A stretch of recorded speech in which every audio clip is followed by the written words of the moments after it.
Alexa, stop it. Stop the music. It's time to talk about Dehumanization, Part 2, Flip Edition. Hope you guys are doing all right. We're going to talk about Chapter 1, From Less Than Human. Got some notes and another screen pulled up over here so I can read some passages that I think are really important, but I want to go over a few of the things from Chapter 1 that we should all be on the same page about. So, there's a great quote on page 13 that says, "Dehumanization isn't a way of talking, it's a way of thinking that sadly comes all too easily to us." A few of you commented on this in some of the videos and reflections that I've taken a look at already, but this gets back to some of the stuff that we talked about last week, the idea that dehumanization is kind of this intersection between biology, culture, and the architecture of the mind. It's a way of thinking. It's ideology. So if we're going to start connecting some of the concepts that we've talked about this semester, we have dehumanization, and it is an ideology. Oftentimes it's hegemonic because it's coming from the top down. And they give some really great examples in this chapter. One of the reasons that I have you guys read this chapter is because it is just saturated with all these extraordinary examples from history of dehumanization happening. So if you go to pages 16 and 17, there's some excerpts that I want to read. So I'm going to look away from the screen so I can read this stuff. But this comes from a pamphlet that was given out to Stalin's Red Army as they were attacking the Germans during World War II. It said, "These pamphlets seethed with dehumanizing rhetoric.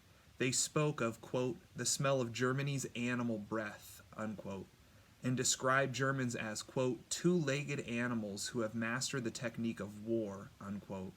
Ersatz men who ought to be annihilated.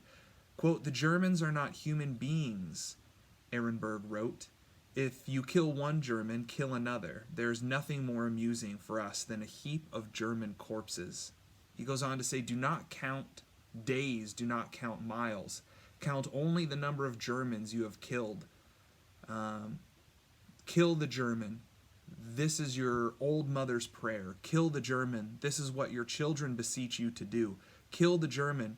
This is the cry of your Russian earth. Do not waver. Do not let up. Kill." This is a way of thinking. This is an ideology that's being spread, and it is really devastating when you start to hear some of these historical examples. It is not natural for us as human beings to go and kill other human beings.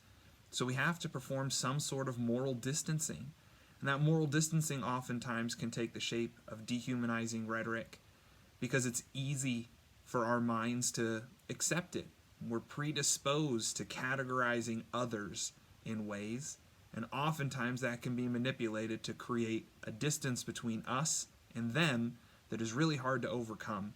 And if we really do start to see people as less than human, as animalistic in some sort of a way, that can have really devastating consequences. A couple of other illustrations to point out. On pages 24 and 25, there are some examples of this.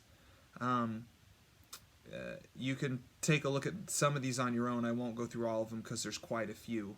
But on page 24, it says, "Sometimes the wars in Iraq and Afghanistan are presented as hunting expeditions. As British close in on Basra, Iraqis scurry away. Terror hunt snares 25, and net closes around bin Laden. With enemy bases as animal nests, Pakistanis give up on lair of Osama. Terror nest in Fallujah is attacked." So you start to see some of these words. And again, these words have a psychological impact because we hear them over and over and over again.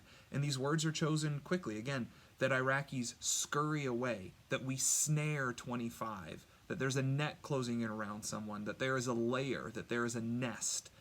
These all have animalistic qualities, and over time they have this impact where you hear them over and over and over again, and your mind starts to accept the fact that some of these others are not quite like us. They're different. They're not like us. It goes on to talk about chain beast shackled Saddam dragged to court, or the terrorism monster of monsters and Muslims.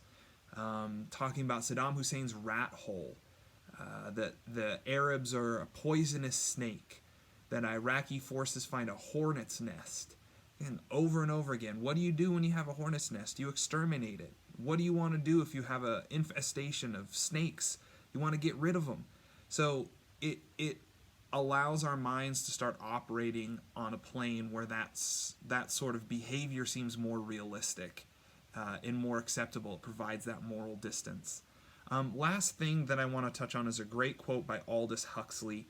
It's on page 21, and it says this: "Most people would hesitate to torture or kill a human being like themselves, but when that human being is spoken of as though he were not a human being, but as the representative of some wicked principle, we lose our scruples." And here's the important part: "All political and nationalist propaganda aims at only one thing, to persuade one set of people that another set of people are not really human, and that it is therefore legitimate to rob, swindle, bully, and even murder them.